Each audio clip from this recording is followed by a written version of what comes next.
përgjigje. Si na tha? Nderi më i madh për luajtur me kombëtarin.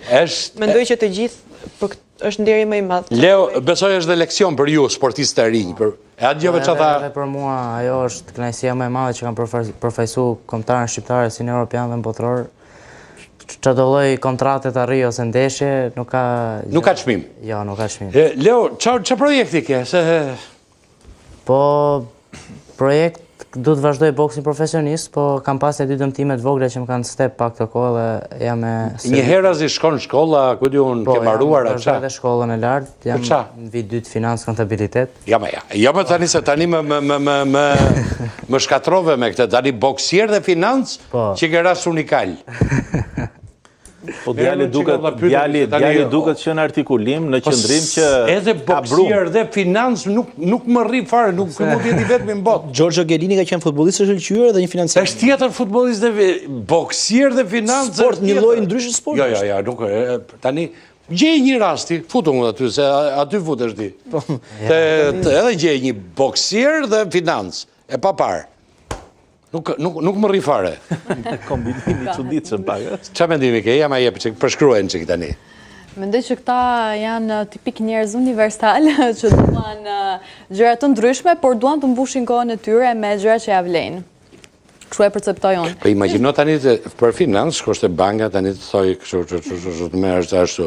Edhe pasaj në një moment tjetër ta shikosh ring. Unë e kuptoj shumë mirë sepse personalisht dua të bëj gjithmonë gjëra të ndryshme. Dhe nuk dua të fokusohem vetëm në një fushë. Po ti çfarë bën përveç gazetërisë? Janë aty. Merrem me gjëra të ndryshme. Ja, një që ke hobi kështu, një çmenduri. Hobi është aktrimi. Çfarë aktron ti për shembull? Kam marrë pjesë në disa teatre të vogla që nuk... Keni rol, po ma bërë në imitim tani do më knoqësh fare, bëj një. Se të shikoj shumë, se mbase të vjen një rol. Dine një. Ne po flasim për botrorin, kështu që... Kena një.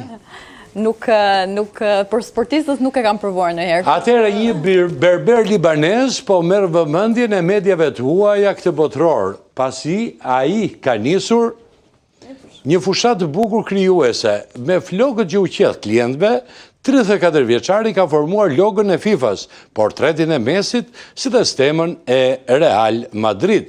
Një krijim i veçantë nga berberi i talentuar, i cili duket se këtë botror do të shfrenoj imagjinatën me qimet e mbetura në tokë nga klientët. Po që është kreativ. Të bukurat e botrorit, kreativitet në maksimum, patjetër ky është bërë super kreativ, hera parë që po e dëgjoj dhe u çudita, por është super gjë e bukur.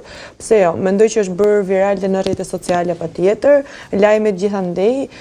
Botrori kap çdo shtet, çdo qytet, çdo person, çdo popull, çdo lajm, kështu që pse jo? Pse mos të jetë goxha interesante, kur kemi fantazi, kur kemi kreativitet, kur kemi imagjinat, gjërat bëhen më të bukura. Gjejnë kohën e duhur hadi për të bërë këto gjëra, se di që pse fokusi është te botrori. Patjetër, sepse kjo botë e madhe është bërë shumë e vogël me këtë lidhjet me rrjetet sociale, me internetin, dhe sigurisht ata njerëz që kanë ide do t'i shfrytëzojnë. Dhe ky është një nga ata që kërkon të bëj atë golin e tij, domethënë në këtë botror. Nuk është në fush, po e bën në marketing. Jo, nuk janë vetëm këta në fakt sulçe, janë edhe tatuazhet që bëjnë zakonisht njerëzit, dhe këta njerëzit e famshëm, tifozët zakonisht i bëjnë, zgjedhin dhe pjesët e trupit aty ku bëjnë më shumë lajm për t'i bërë ato momentet më pikante që vendosen gjatë ngjarjes sportive, kështu që kjo kubolla është me ngjyra dhe që ka gjithçka. Sa shkon ndeshja? 3-2 vazhdon akoma. 3 minuta 80 diçka. Sa është? 3-2. Minuta 80? Jo, është aktualisht minuta 85. Po zëvendësi janë këto minutat, janë help këto minutat e fundit. Janë minutat e fundit që për çdo tifozë. Po ka dhe shtesë edhe të duket minutat sigurisht. E bukur është që jo vetëm se janë shënuar 5 gola altin, nuk ka asnjë karton versi për treguar ritmi ka qenë, domethënë, edhe pse shluajtur futbolli i pastër do të kampionat botror. Cili? Messi. Messi. Mbappé. Si ishte pyetja se së kush do të jetë golshënuesi më i mirë në këtë kampionat? Unë mendoj që do të jenë 3 emra që mund të rivalizojnë me një tjetrin. Mendoj që Mbappé, pavarësisht se Messi ka shënuar 3, por në vazhdimsi mendoj që Mbappé do jetë goleshënuesi. Unë mendoj do të jetë një garë treshe kjo mes Mesit, Mbappés edhe Harry Kane, nuk do le mbrapa dhe Harry Kane sepse ai është gjithmonë aty, kalon një formë shkëlqyer. E kemi thjesht në të themi 4 emra, po thuaj një kush do jetë fituesi, se edhe unë them Erdi ka bërë 2 gola njëri, 2 gola tjetri. Unë mendoj do dahet mes Harry Kane dhe Lionel Messi. Çfarë mendon për goleshënuesin më të mirë të kampionatit? Patjetër që Messi, duke parë rezultatin më të fundit me 3 gola që shënoi, do ndjek ritmin që ka. Do e vazhdoj. Duke kryesuar. Argentina dhe Messi do...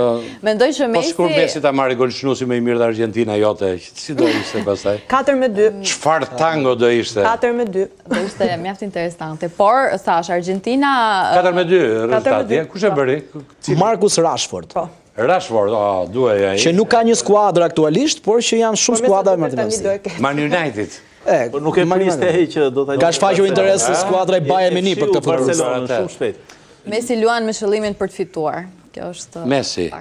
Unë mendoj që kjo Argentinë sot me sulçe është më e fortë. Po në një rillë mosa të burit dhe jot. Po pse nuk të nxjerrim dot më sa ne më burit. Po lej që këtë ta ashtu që ke mendova se e mbaroj. Më kavalier, se gjitha e gocë duke folë tani. Po patjetër mendova se e mbaroj prandaj. Mirë, dakor, në rregull. E përfundova dhe ka shumë të drejtë. E shikoni, jemi sulçe. Si, tani e kuptoj. Tani të lutem tash, e kuptoj se po ta qem më shumë se duhet kavalier, tha e mbarova dha prandaj. Okej, jemi në rregull tani. Ja, shkëm që këtë Armir Grima, trajneri i ekipit ton kombëtar. Përshëndetje zoti Grima, kënaqësi që kemi këtë komunikim me ju në suazën e kampionatit botror të futbollit.